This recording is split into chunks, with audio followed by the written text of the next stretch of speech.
This week, we've been talking about reciprocity, the understanding that healthy life is sustained through relationship, participation, and exchange.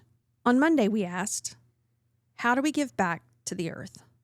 And on Wednesday, we explored how disconnection grows when relationships become one-directional, when we only consume, extract, or move through life without participation or care. And today, we want to bring this conversation down into the everyday.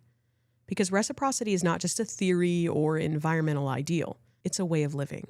It's learning how to move through the world with awareness, restraint, gratitude, and contribution. Not perfectly, not performatively, but relationally. Because maybe reciprocal living is less about saving the planet and more about recovering our ability to belong to it. Today, we want to explore, what does reciprocal living actually look like in ordinary life? And how do we begin practicing relationship instead of just consumption?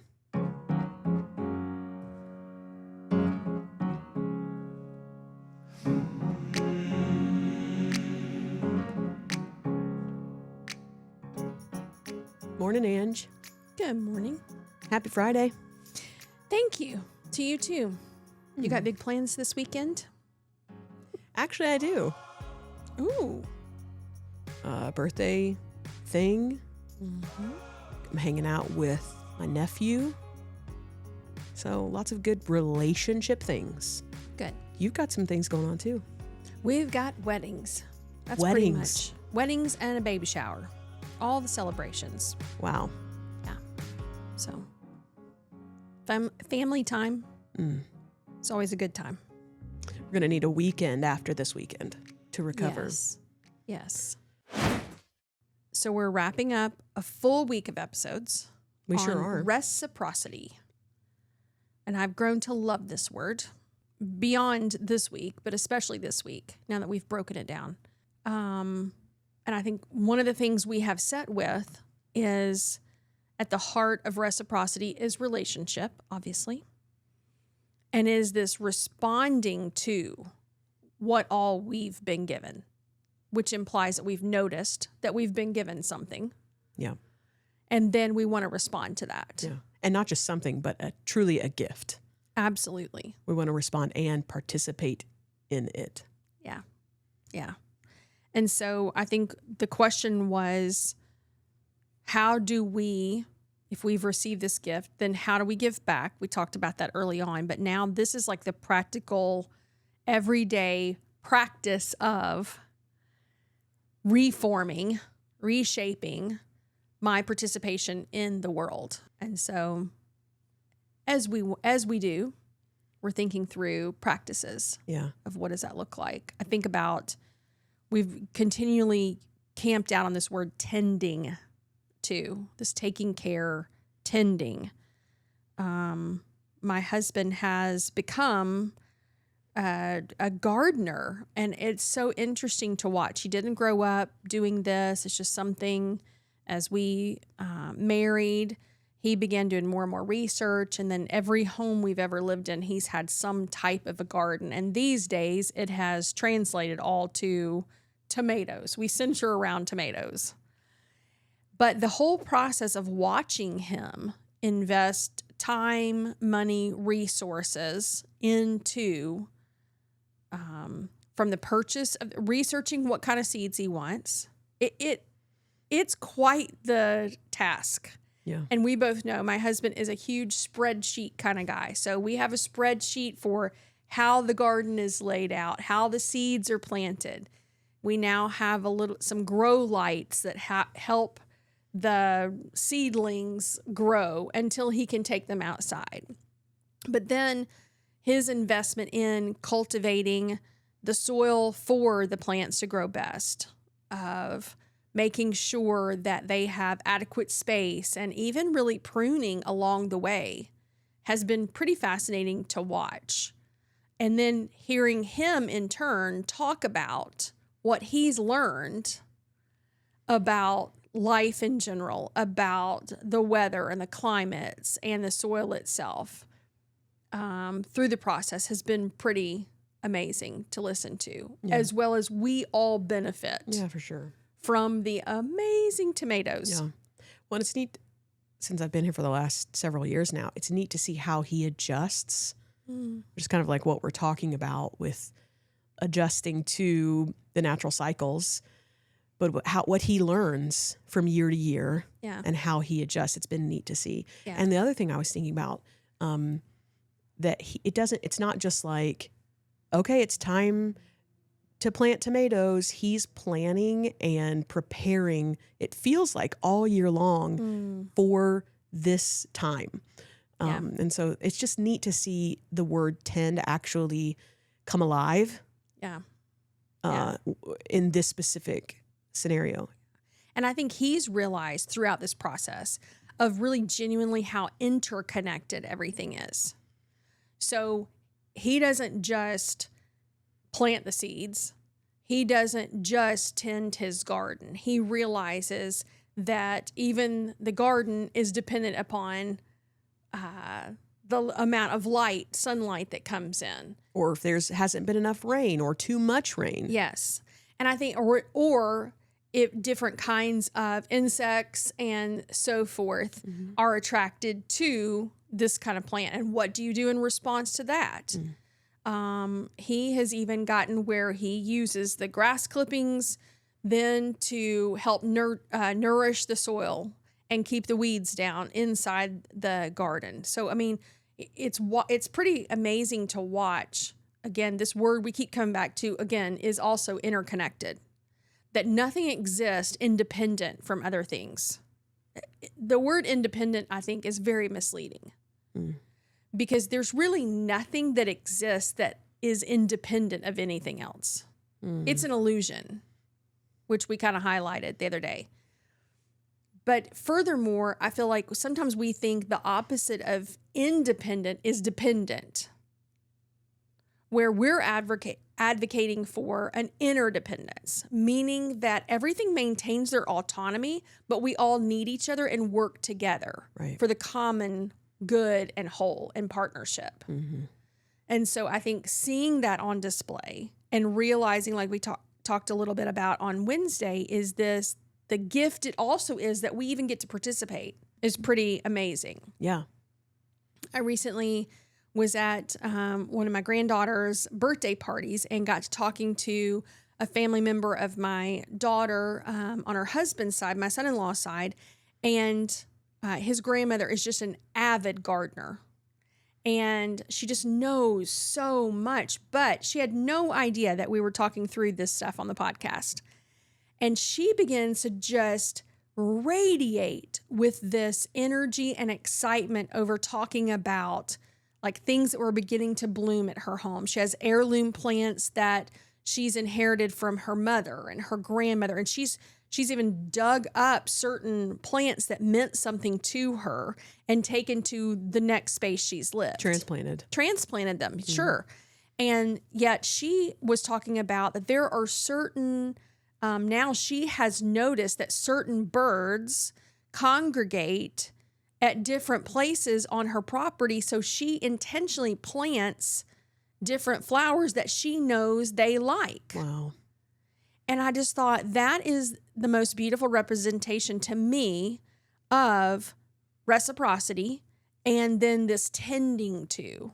I would think that the birds, I don't know if they are aware that she does that just for them, but I think how cool is that?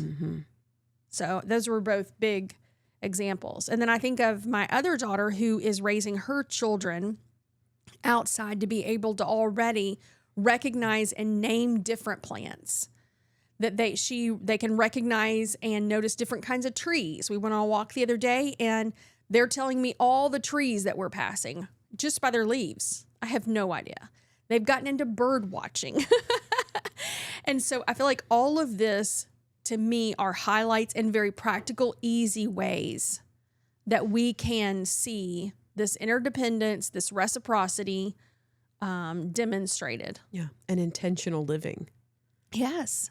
Which to me is deeper living, like we talked about on Wednesday, past just the superficial consumeristic mentality. Yeah. This is deeper, richer, I would say more meaningful living. Mm. Okay, here's one way that I don't think I've said this to you. I think I was recently looking through some old pictures, but remembering how my granny, I was born in Florida and went to college in Wisconsin.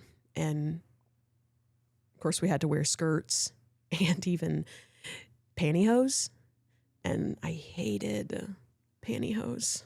So what we would do, of course she didn't know that this was a way for me to get out of wearing pantyhose, but she was a seamstress. And so whenever I came home during breaks from college, she would sew skirts for me. And I loved corduroy, like thin corduroy skirts. And she would make them to the bottom of my shoe, just a straight corduroy skirt. And I loved them. And so I just was thinking the other day, I think her sewing machine is in storage. And this goes along with like just being a part of the process, instead of just buying something, kind of like repair versus throwing it away. Yeah. I think I'm going to start trying to make some clothes I love it. with my granny sewing machine. I fully support that effort. Thanks. I will cheer you on. We'll see. Maybe don't hold me to it. I mean, maybe You have hold to me wear to it on one of our episodes. I would. I will. If I make it, I will wear it. Wow. Well, I think about, we're framing this like repairing instead of replacing as a way to show reciprocity and just an acknowledgement and a little bit of a resistance toward consumerism is just to use what you already have. And it's so interesting because I grew up where I had patches on my jeans.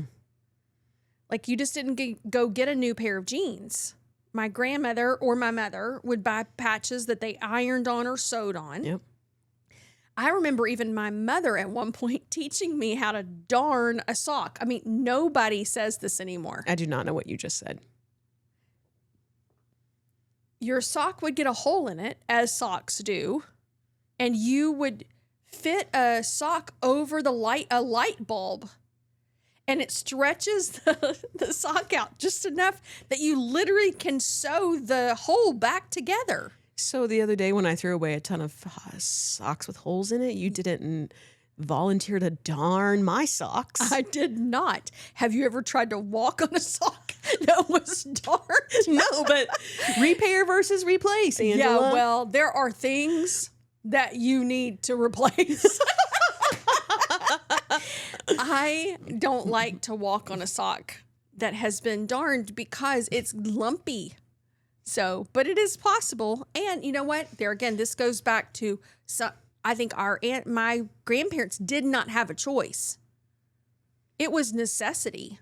Right. And again, I think sometimes with the abundance of what we have, like you mentioned the other day, we don't ever have to do that.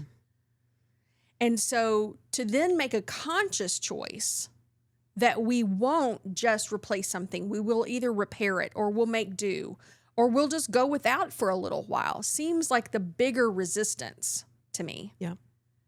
And the bigger step toward realizing that everything is a gift and that not everything is meant for my taking.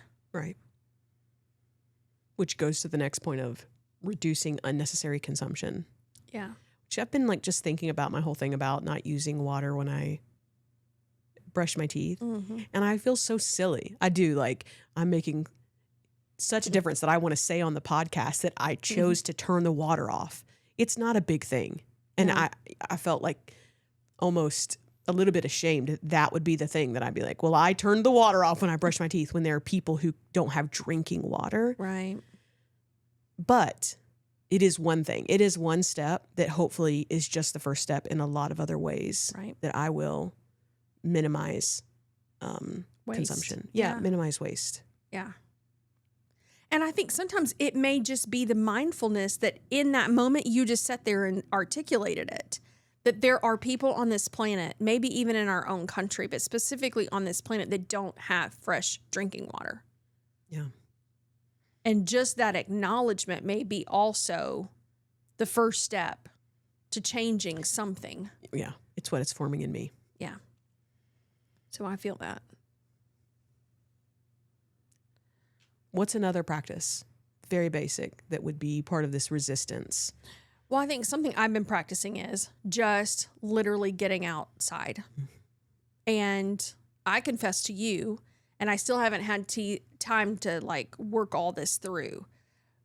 But growing up, I was always outside.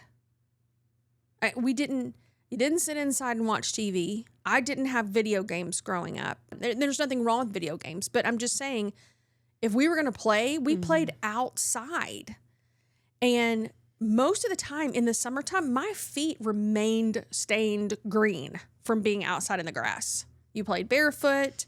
You caught lightning bugs. That's probably consumption, not conservation, because they died fairly quickly in a mason jar, even if you poked holes in the lid with a nail. They're not meant to be in a jar. No, but that's another confession. But like we were just always outside. Yeah.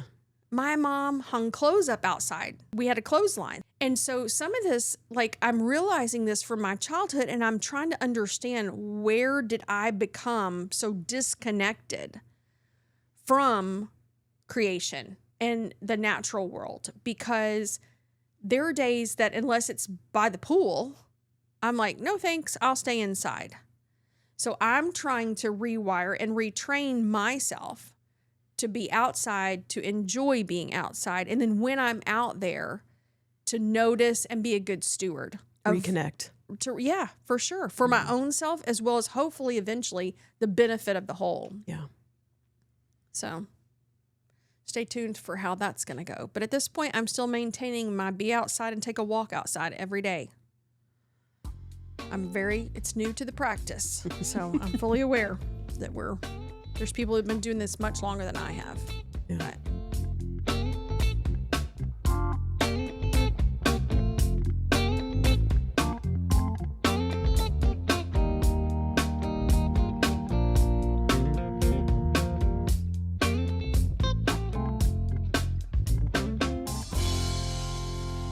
Okay, so we have listed actually just a few very basic things with how we can resist consumerism and live a life of reciprocity in the natural world.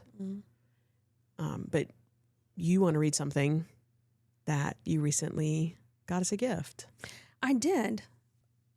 I feel like I can trace back my exposure to even just the word reciprocity and then its idea to a book that my oldest daughter recommended to me several years back called Braiding Sweetgrass, which we have referenced multiple times on the Morning Share.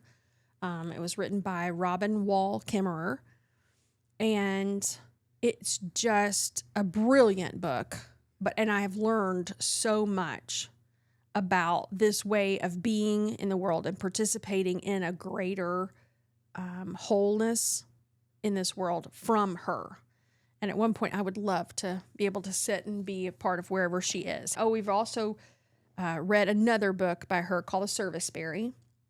Deanna gave me that as a gift at some point, and that's played a big role in my understanding of how creation is a gift. Gift economy. Yep, gift economy is in there.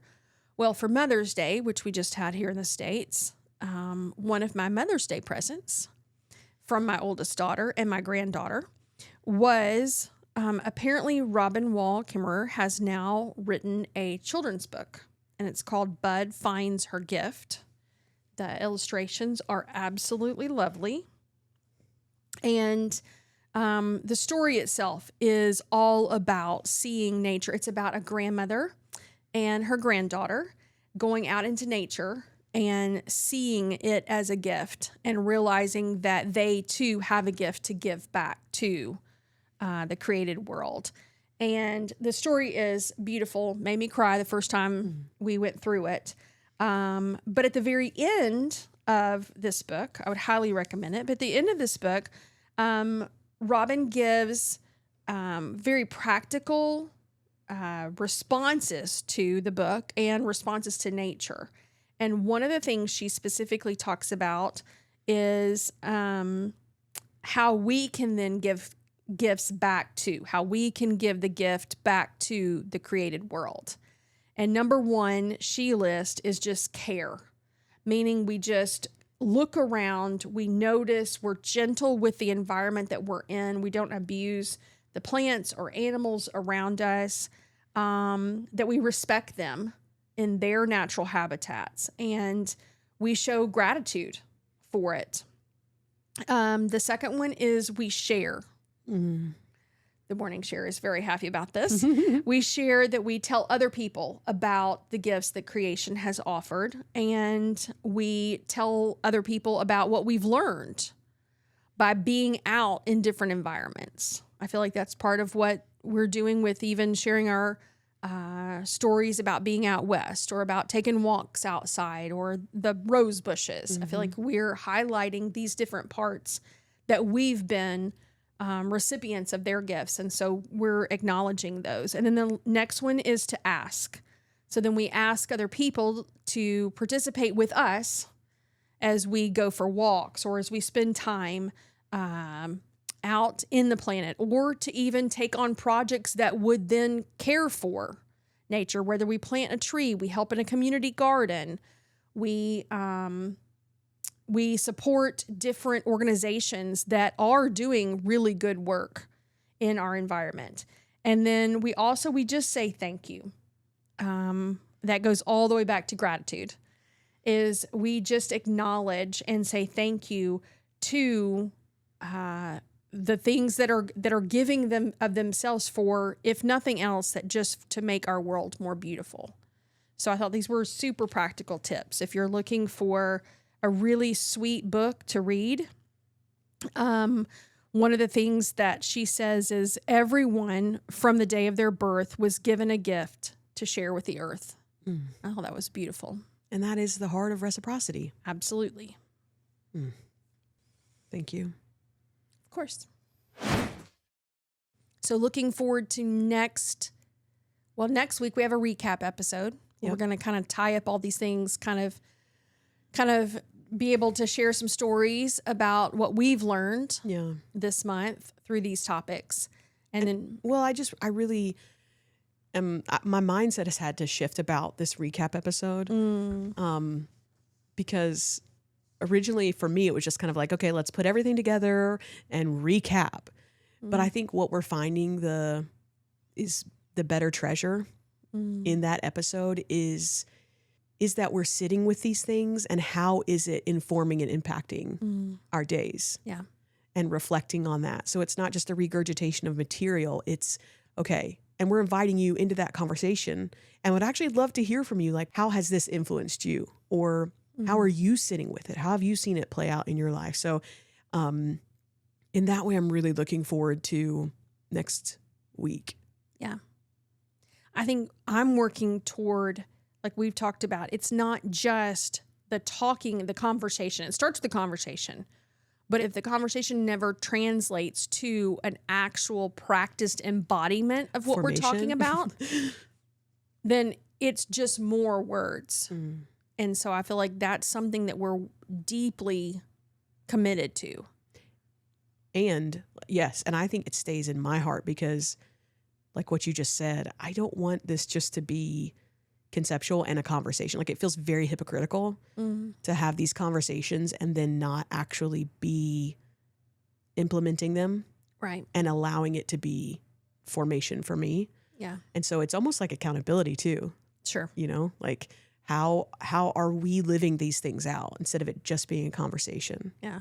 And what are we learning about ourselves? I feel like we try to make a pretty good practice on here too of confessing, of saying, this is where I have not historically done well. This is what I'm learning. This is what I'm still wrestling with. We're trying to be transparent about our journey as well to continue the conversation. Like Dee said, if you're with us and you're just now starting to kind of wake up to these subject matters, you have either further questions or you have thoughts, or maybe you've been triggered by somebody in your life that you know was an avid gardener or was a bird watcher or had a unique interaction with creation. I think that's a place to start. Have a conversation with them. Ask them more about that if they're still on the planet. Otherwise, maybe just write it down for documentation and be willing, even if you want to, share it with us. We'd love to hear those stories. Yeah. So next month, we're shifting from wisdom expressed in the natural world to an expression of wisdom with each other. And so it feels like just yet another, I don't know, like level and call to share ourselves, share stories, and share this space. Yeah. Thanks for joining us.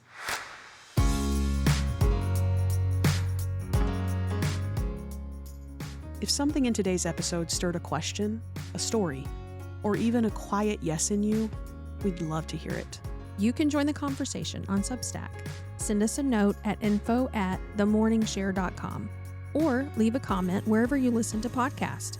We're listening, and we're grateful to be learning alongside of you.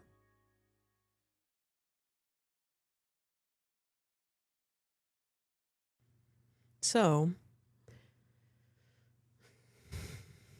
A needle pulling thread. la, A note to follow, so. tea. A drink with jam and bread. That will bring us back to Dough. I mean, so. No, it's dough. I know. Oh, but because I start with so. Yeah, I love how we're just rhyming now.